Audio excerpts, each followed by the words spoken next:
Malinis ang konsensya ko. Hindi naman nila ako kilala. Iyan ang pagtatanggol ni Carlos Yulo sa sarili sa gitna ng patuloy na panghuhusga sa kanya ng publiko. Ito'y kaugnay pa rin ng mga ginawa niyang pananabla at pangdededma sa sariling pamilya, partikular na sa kanyang inang si Angelica Yulo. Mula nang makapag-uwi ng 2 medalyang ginto mula sa 2024 Paris Olympics, ay hindi pa nakikipagkita si Kaloy sa kanyang pamilya. Ang palagi lamang nitong kasama ngayon ay ang jowang si Chloe San Jose.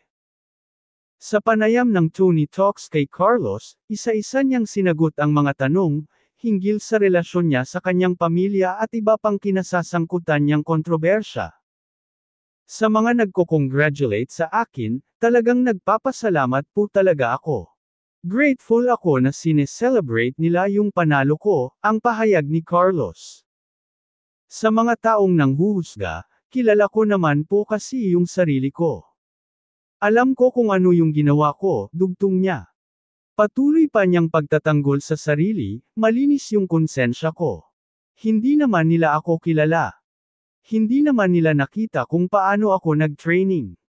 So, lahat po talaga hindi ako natatamaan, hindi tumutusok at all.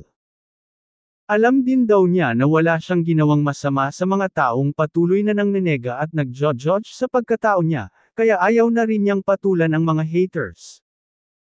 Isa pang tanong ni Tony kay Carlos, ganito na lang ang gagawin natin para kahit papaano, magkaroon ng konting linaw.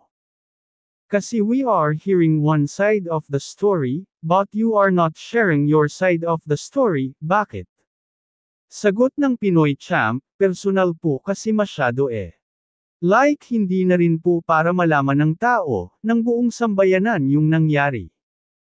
Basta ako, alam ko po sa sarili ko, sa puso ko na napatawad ko sila, and inamin ko sa sarili ko na nagkamali ako.